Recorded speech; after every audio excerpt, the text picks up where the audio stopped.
Live from Fargo and serving you on TV, online, and on the go. This is Valley News Live 10 at 10. Right when we moved in, we did not have internet like 90% of the time, and when we called, they pretty much didn't care. An NDSU senior is blowing the whistle on Cable One after shelling out money for internet service she calls spotty at best.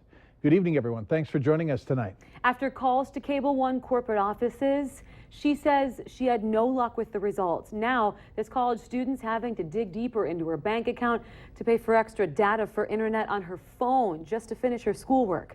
Valley News Team's Christina Craig has the details. For NDSU senior Emily Dahl, finishing her homework is a daily struggle, and her excuse isn't the dog ate my paper. Our internet is slow and does not work there.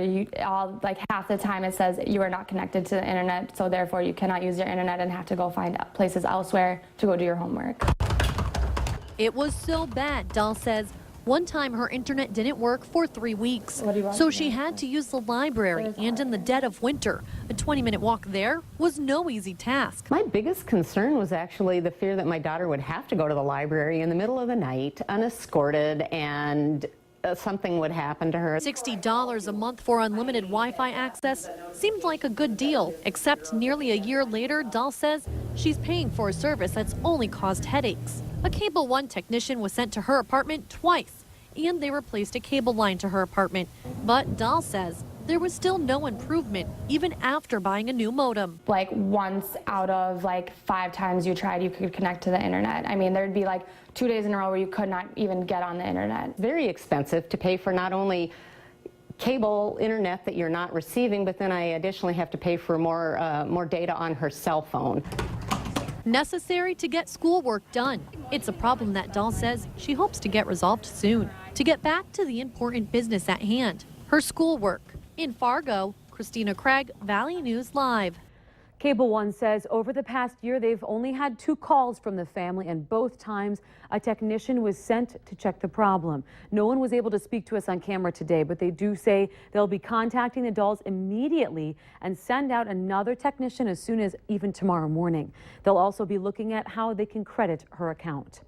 Well, if you ever need help uncovering fraud or corruption in your community, call our whistleblower hotline. It's 701-237-6576 and leave your tip. We have breaking news now out of the Twin Cities, where a female body has been recovered from the Mississippi River in the same area where Jennifer Houle, a 22-year-old, vanished after leaving the Minneapolis bar on Friday.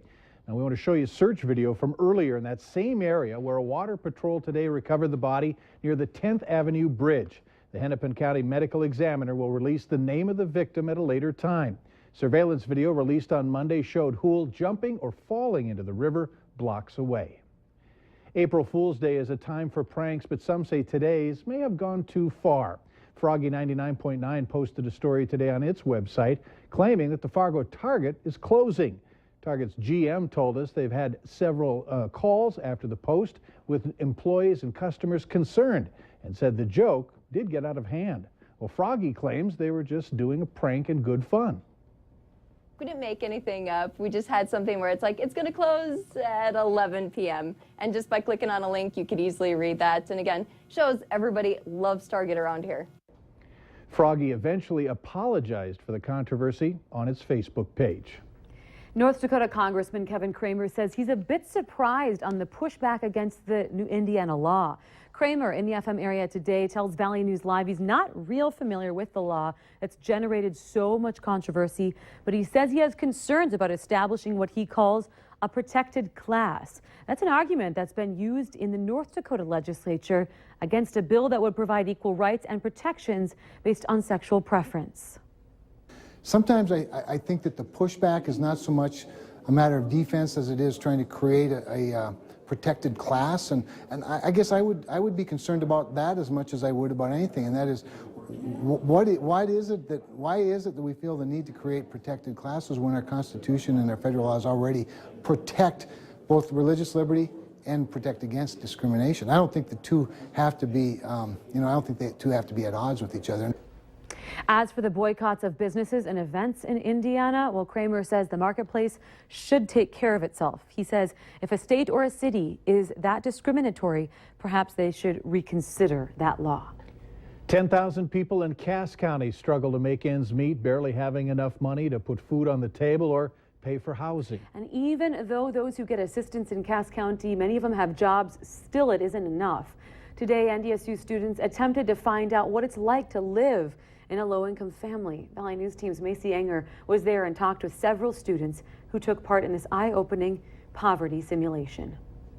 Our rent is already paid. Meet the Olsons. So I have me and my little brother who's a baby, and then my twin sister, and then my older brother who's 21. We don't have parents in the household. The family of four started out with $300, an apartment, and a few things like a camera and TV. They have to go through a month of living in poverty, and the month is broken down into 15-minute weeks. And they have scenarios they have to deal with and cope with. They interact with agency resources around the room. I didn't actually know what to expect. I sort of expected it to be sort of like a seminar. This role-playing isn't meant to be a game. These situations came from real poverty-stricken families. It's all called the Missouri Community Action Poverty Simulation, a kit bought by NDSU through a grant from the Dakota Medical Foundation. Who says true? The Olsons headed to school. False, actually. Bought groceries and even went to jail. I was caught sneaking a weapon into school. In 1 month, the family had hundreds of dollars in debt. Utilities were shut off, and they went 2 weeks without food. It's intense. And when it was over, students told me they now plan to help those in need. I think I would want to volunteer more for all these shelter sort of things and homeless organizations. It helps me when I actually go into the schools where it's culturally diverse or their poverty to actually understand that there are stuff going on at home and it's not always just going on in the classroom. And while this simulation may not lead to the end of poverty, it has inspired students to take steps in the right direction.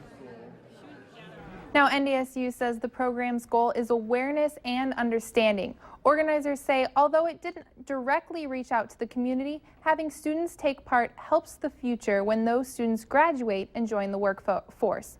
They also hope this will draw interest from local businesses who may want their employees to go through the training as well. A very eye-opening experience, Macy. Thank you. Another simulation is planned for November during National Hunger and Homeless Awareness Week.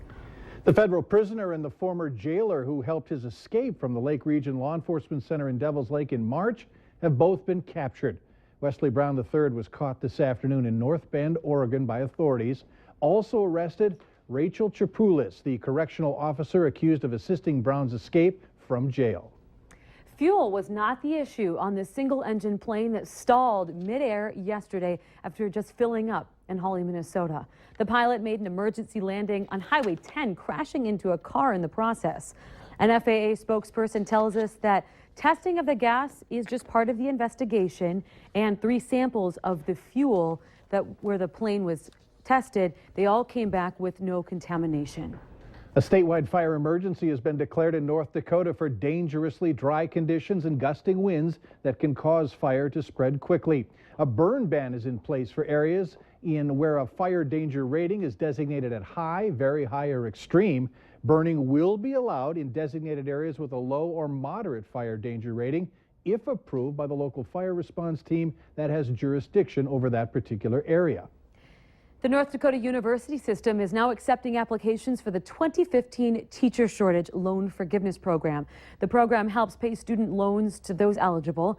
Applicants may be eligible if they hold a full-time teaching contract in a defined teaching shortage area in the state for a full academic year. Funded recipients are eligible for up to $1,000 and a max of $3,000 in loan forgivenesses for each year they teach in a teacher shortage area. But the number of loan forgiveness applications approved each year is contingent upon legislative appropriations.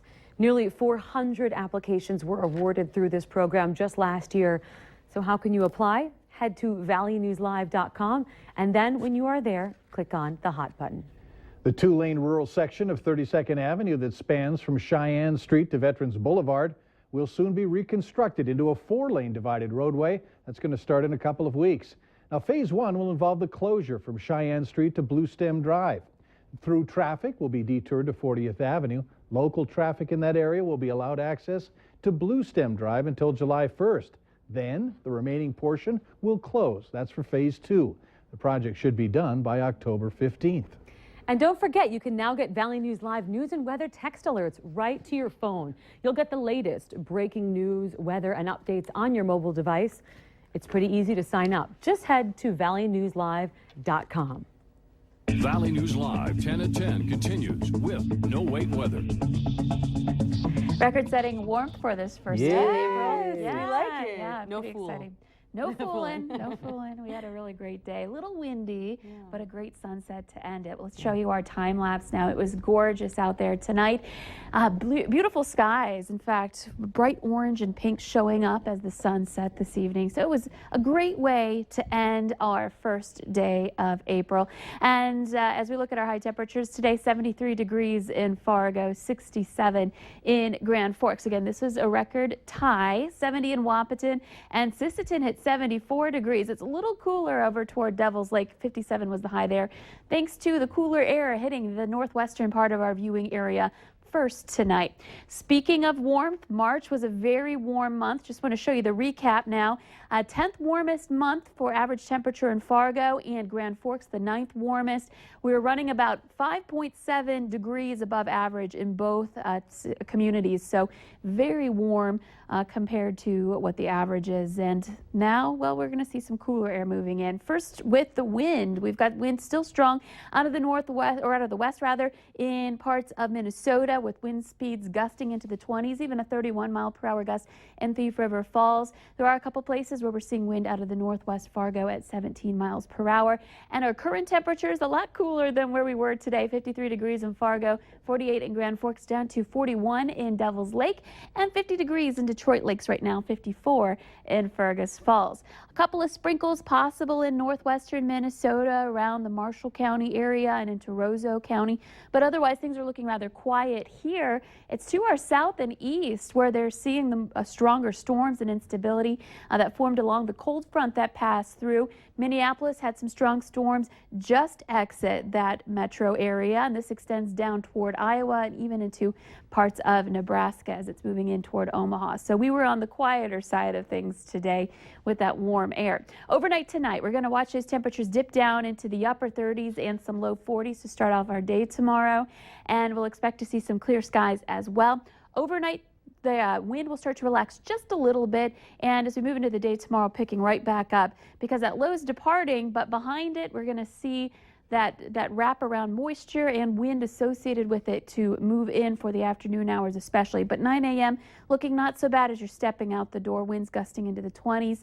By noon, we start to see the sprinkles, the scattered light rain move in, and on the colder side of things, perhaps a couple of flakes in the northern valley. We'll show you that here in the afternoon hours, right along the international border. Otherwise looking like just some rain showers up in the northern valley around 3 o'clock. Temperatures anywhere from upper 30s to around 50 degrees for highs for tomorrow. So a big difference from today with a few more clouds, especially into the afternoon and evening as you're driving home. We may see more clouds then, and temperatures cooling back up below the freezing mark by this time tomorrow night. So much cooler air moving in out of the north, and another breezy day on the way with winds gusting into the 30s, even close to 40 miles per hour at times. So tomorrow, not the best day, high 50 degrees, and then for Friday, quieting down as far as the wind is concerned. We'll see some more sunshine and a couple of weak disturbances that may impact us Friday night into early Saturday, a couple of flakes maybe, and then for your Easter holiday itself, there's a chance for a little bit of snow, but that would be in the early morning hours. Otherwise looking quiet for the holiday.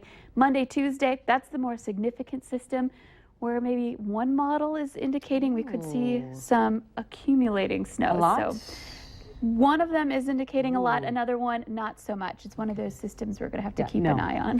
Not happening. We'll see what we can do about that, Mike. Well, still ahead for us tonight. Walmart employees will be seeing bigger paychecks. Up next, a new approach at finding genetic abnormalities in fetuses.